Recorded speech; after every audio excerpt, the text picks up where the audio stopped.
No man, Mr. President, thinks more highly than I do of the patriotism as well as the abilities of the very honorable gentlemen who have just addressed this House.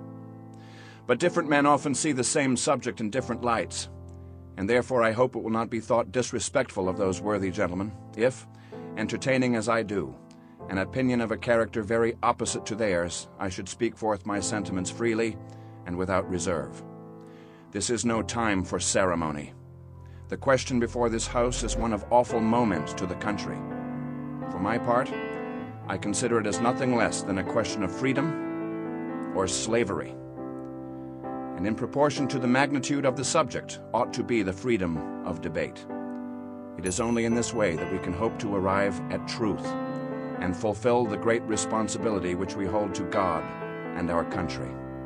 Should I keep back my opinions at such a time through fear of giving offense, I should consider myself as guilty of treason towards my country and of an act of disloyalty to the majesty of heaven, which I revere above all earthly kings. Mr. President, it is natural to man to indulge in the illusions of hope. We are apt to shut our eyes against a painful truth and listen to the song of that siren till she transforms us into beasts. Is this the part of wise men engaged in a great and arduous struggle for liberty? Are we disposed to be among the number of those who, having eyes, see not, and having ears, hear not, the things which so nearly concern their temporal salvation? For my own part, whatever anguish of spirit it may cost, I am willing to know the whole truth, to know the worst, and to provide for it. I have but one lamp by which my feet are guided, and that is the lamp of experience.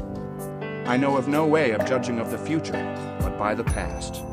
And judging by the past, I should wish to know, what has there been in the conduct of the British ministry for the last 10 years to justify these hopes of peace and reconciliation with which the gentlemen are pleased to solace themselves and the members of this House? Is it that insidious smile with which our petition has been lately received? Trust it not, sir. It will prove a snare to your feet. Suffer not yourselves to be betrayed with a kiss. Ask yourselves how this gracious reception of our petition comports to these warlike preparations which cover our waters and darken our land. Are fleets and armies necessary to a work of love and reconciliation?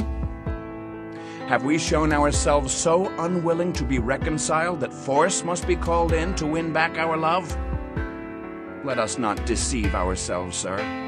These are the implements of war and subjugation, the last arguments to which kings resort. I ask, gentlemen, sir, what means this martial array if its purpose be not to force us to submission? Can gentlemen assign any other possible motive to it? Has Great Britain any enemy in this quarter of the world to call for all this vast accumulation of navies and armies? No, sir. She has none. They are meant for us. They can be meant for no other. They are sent over to bind and rivet upon us those chains which the British ministry has been so long forging. And what have we to oppose them? Shall we try argument? Sir, we have been trying that for the last 10 years. Have we anything new to offer upon the subject? Nothing. We have held the subject up in every light of which it is capable, but it has all been in vain. Shall we resort to entreaty and humble supplication? What new terms shall we find which have not already been exhausted? Let us not, I beseech you, sir, deceive ourselves any longer. We have done everything that could be done to avert this storm from coming on. We have petitioned, we have remonstrated, we have supplicated, we have prostrated ourselves before the throne, and have implored its interposition to arrest the tyrannical hands of the ministry and Parliament. Our petitions have all been slighted. Our remonstrances have produced additional violence and insult. Our supplications have been disregarded, and we have been spurned with contempt from the very foot of the throne. In vain, sir, after these things, may we indulge the fond hope of peace and reconciliation. There is no longer any room for hope. we wish to be free, if we mean to preserve inviolate those inestimable privileges for which we have been so long contending, if we mean not basely to abandon the noble struggle in which we have been so long engaged, and which we have pledged ourselves never to abandon until the glorious object of our contest shall be obtained, we must fight! I repeat it, sir. We must fight! An appeal to arms and to the God of hosts is all that is left us. They tell us, sir, we are weak, unable to cope with so formidable an adversary. But when shall we be stronger? Will it be the next week or the next year? Will it be when we are totally disarmed and a British guard shall be stationed in every house? Shall we gather strength by irresolution and inaction? Shall we acquire the means of effectual resistance by lying supinely on our backs and hugging the delusive phantom of hope until our enemy shall have bound us hand and foot? Sir, we are not weak if we make a proper use of that means which a gracious God hath placed in our power. 3 millions of people, armed in the holy cause of liberty, and in such a country as that which we possess, are invincible by any force which our enemy can send against us. Besides, sir, we shall not fight our battles alone.